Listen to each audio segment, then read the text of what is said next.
Good evening friends, welcome to my channel. আজকে আমি তোমাদের সামনে প্রেজেন্ট পারফেক্ট টেন্সের যে ভয়েস, সেই ভয়েস নিয়ে আমি আলোচনা করছি। ঠিক আছে? তো দেখো, প্রেজেন্ট পারফেক্ট টেন্সের গঠন হচ্ছে প্রথমে সাবজেক্টের পরে হচ্ছে হ্যাভ অথবা হ্যাজ থাকবে।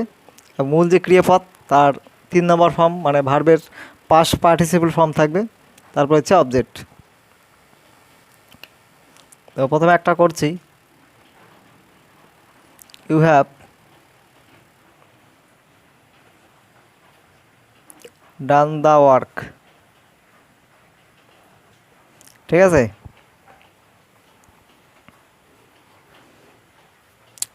এখানে দ্য ওয়ার্ক হচ্ছে অবজেক্ট, ইউ হচ্ছে এখানে বাক্যের সাবজেক্ট, এখানে হ্যাভ হচ্ছে হেল্পিং ভার্ব, আর একটা আছে ডান হচ্ছে এখানে V3 ভার্বের পাস্ট পার্টিসিপল ফর্ম। ঠিক আছে? তো আমাদের ভয়েস চেঞ্জের প্রথম কাজ কি, যেটা অবজেক্টের জায়গায় যেটা থাকে সেটাকে প্রথমে সাবজেক্টের জায়গায় নিয়ে আসা। এখানে আমরা লিখলাম দ্য ওয়ার্ক।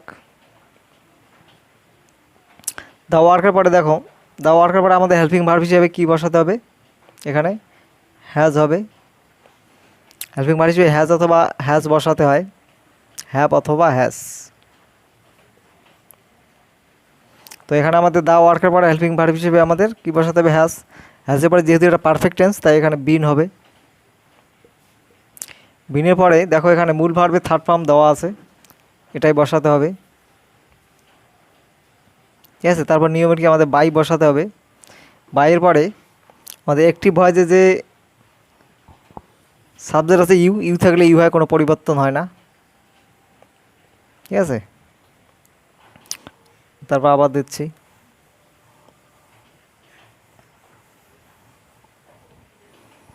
দুই নম্বর,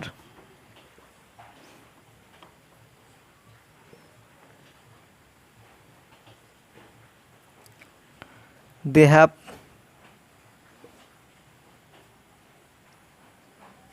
bought a kite। ঠিক আছে? তো এখানে এ কাইট হচ্ছে বাক্যের অবজেক্ট, মানে দে হচ্ছে বাক্যের সাবজেক্ট, আর এখানে হ্যাভ হচ্ছে এখানে হেল্পিং ভার্ব, আর এখানে হচ্ছে V3 ভার্বের পাস্ট পার্টিসিপল ফর্ম, অর্থাৎ বাইয়ের পাস্ট পার্টিসিপল ফর্ম। বাইয়ের হচ্ছে বাই হচ্ছে প্রেজেন্ট ফর্ম, পাস্ট হচ্ছে বট, এবং পাস্ট পার্টিসিপল ফর্ম একই বানান বট। কেমন? তো এখানে প্রথমে লিখলাম এই কাইট। এই কাইটের পরে আমাদের হেল্পিং ভার্ব হ্যাভ হ্যাজের মধ্যে কোনটা বসাতে হবে, এখানে আমাদের হ্যাজ বসাতে হবে। হ্যাজের পরে যেহেতু এটা পারফেক্ট টেন্স তাই বিন হবে। বিনের পরে এখানে মূল ভার্বে থার্ড ফর্ম দেওয়াই আছে এখানে, তো বড লিখব। তারপরে নিয়মের আমাদের কি বাই বসাতে হবে, বাই বসালাম। বাইয়ের পরে এখানে সাবজেক্ট দে আছে, পেসিভে নিয়ে গেলে দে থাকলে দেম হয়, এখানে তাই দেম বসালাম। তো আমাদের ভয়েস চেঞ্জটা এখন কী হলো, a kite has been bought by them.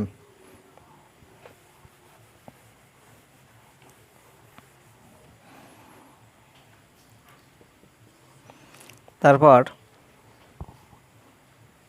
আরেকটা দিচ্ছি, he has done the work. ঠিক আছে? তো এখানে দেখো আমাদের দ্য ওয়ার্ক হচ্ছে বাক্যের অবজেক্ট, হি হচ্ছে এখানে সাবজেক্ট, হ্যাজ হচ্ছে এখানে হেল্পিং ভার্ব বা এটাকে অক্সিলারি ভার্ব বলে, ডান হচ্ছে V3 ভার্বের থার্ড ফর্ম। তো এখানে আমাদের অবজেক্ট হচ্ছে দ্য ওয়ার্ককে প্রথমে নিয়ে আসবো।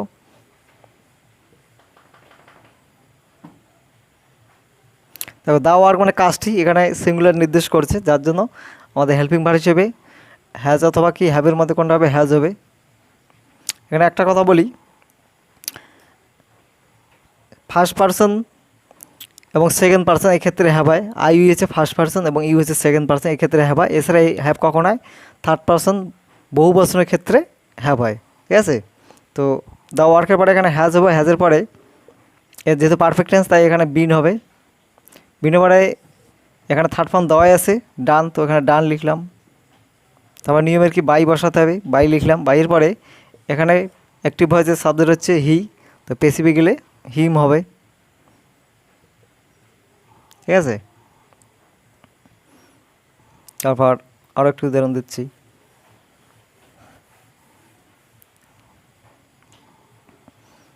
যেমন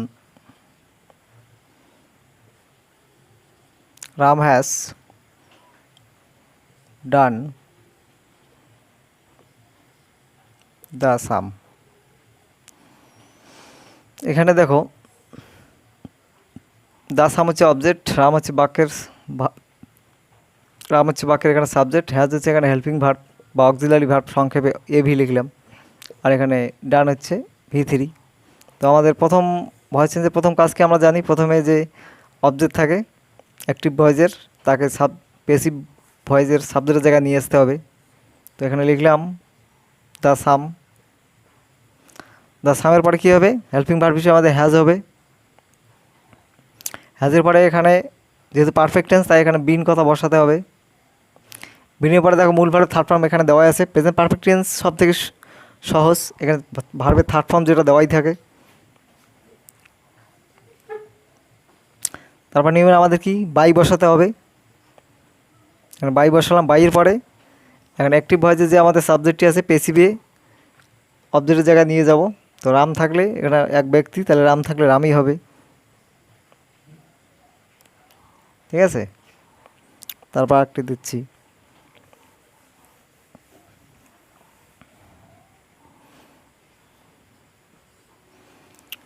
তারপর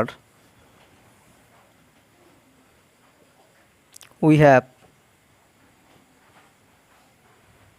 ওয়ান দ্য ম্যাচ। ঠিক আছে, তো এখানে অবজেক্ট কোনটা,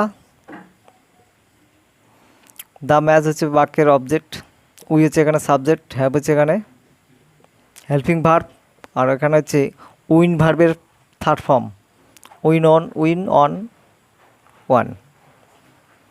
তো এখানে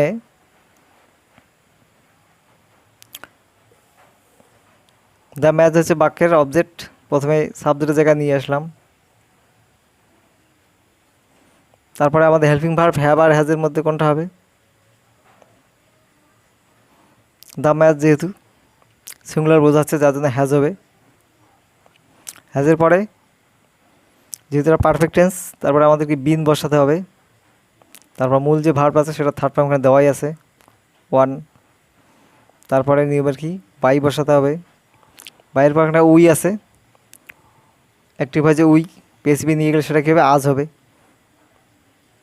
ঠিক আছে, তাহলে আমাদের ভয়েসটা কী হলো, the match has been won by us.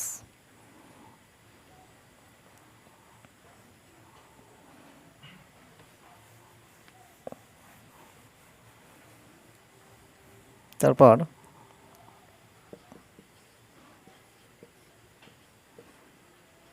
she has sung a song। তো এখানে দেখো এ সং হচ্ছে বাক্যের অবজেক্ট, এখানে she হচ্ছে সাবজেক্ট, হ্যাজ হচ্ছে এখানে হেল্পিং ভার্ব, আর এখানে হচ্ছে V3 সিং ভার্বের থার্ড ফর্ম। সিং ভার্বের থার্ড ফর্ম এখানে লিখে দিচ্ছি। প্রেজেন্ট সিং, পাস্টে হয় স্যাং, আর থার্ড ফর্ম হচ্ছে সাং, SUNG। ঠিক আছে, তো এখানে এ সং হচ্ছে বাক্যের অবজেক্ট, প্রথমে নিয়ে আসলাম সাবজেক্টের জায়গায়। এই সঙের পরে আমাদের হেল্পিং ভার্ব হিসেবে যে আমরা জানি কি হ্যাভ অথবা হ্যাজ বসাতে হয় আগে। তো এ সং একটি গান, অর্থাৎ সিঙ্গুলার নাম্বার বোঝাচ্ছে যার জন্য হ্যাজ হবে। হ্যাজের পরে যেহেতু এটা পারফেক্ট টেন্স, তাই কি বিন কথা একটা বসাতে হবে। বিনের পরে আমাদের ভার্বের থার্ড ফর্ম এখানে দেওয়াই আছে সাং, বসালাম। তারপর নিয়মের কি আমাদের বাই বসাতে হবে। বাইয়ের পরে এখানকার যে অ্যাক্টিভ হয়েছে সাবজেক্ট আছে পেসিভি আমরা জানি অবজেক্টের জায়গায় নিয়ে যেতে হয়, তো সি থাকলে সেটা হবে হার। ঠিক আছে, এভাবে নিজে নিজে গ্রামার থেকে প্র্যাকটিস করবে, তাহলে তো আমাদের খুব তাড়াতাড়ি ইমপ্রুভ হবে।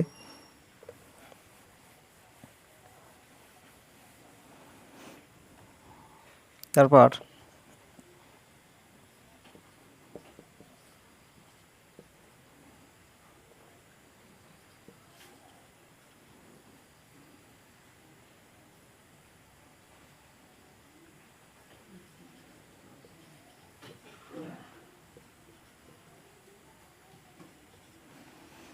Rakesh has written rice. এখানে দেখো রাইজ হচ্ছে বাক্যের অবজেক্ট, রাকেশের সাবজেক্ট, হ্যাজ হচ্ছে এখানে হেল্পিং ভার্ব বা অক্সিলারি ভার্ব, আর এখানে হচ্ছে V3 মানে মূল যে ক্রিয়াপদ তার 3 নম্বর ফর্ম। এটা হচ্ছে এখানে ইট ভার্বের থার্ড ফর্ম দেওয়া আছে। তো ইটের পাশে হচ্ছে অ্যাট, আর V3 হচ্ছে ইটেন। তো এখানে রাইজ হচ্ছে এখানে অবজেক্ট বাক্যে, তাই এখানে সাবজেক্টের জায়গায় আমরা নিয়ে আসলাম। রাইজের পরে আমাদের হেল্পিং ভার্ব হ্যাভাজের মধ্যে কোনটা হবে? হ্যাভেজের মধ্যে আমরা জানি রাইজের পরে হ্যাজ হবে। হ্যাজের পরে যেহেতু পারফেক্ট টেন্স তাই বিন কথা একটা বসাতে হবে। বিনের পরে দেখো এখানে মূল ভার্ব থার্ড ফর্ম দেওয়াই আছে। প্রেজেন্ট পারফেক্ট টেন্সে মূল ভার্ব থার্ড ফর্ম দেওয়াই থাকে, তাহলে এখানে আমাদের লিখতে হবে ইটেন। তারপর নিয়মে কি আমাদের বাই বসাতে হবে। বাইয়ের পরে বাকি যে সাবজেক্ট আছে সেটা আমাদের পেসিভ ভয়েসে অবজেক্টের জায়গায় নিয়ে যেতে হবে। তো এখানে রাকেশ আছে বাক্যের সাবজেক্ট, পেসিভে নিয়ে গেলে রাকেশ যেহেতু নাউন কারোর নাম বোঝাচ্ছে যার জন্য এখানে সেই নামটাই হবে। ঠিক আছে, তো বন্ধুরা আজকে এটুকুই প্রেজেন্ট পারফেক্ট টেন্সের ভয়েস নিয়ে আমি আলোচনা করলাম। ঠিক আছে, যদি ভিডিওটা যে ভালো লাগে অবশ্যই লাইক এবং সাবস্ক্রাইব করে আমাদের উৎসাহিত করবে, যাতে আমরা অনেক এই বিষয়ে এই গ্রামার নিয়ে অনেক ভিডিও তোমাদের জন্য বানাতে পারি। ঠিক আছে, তো আমার সঙ্গে থাকার জন্য অশেষ ধন্যবাদ, থ্যাংক ইউ।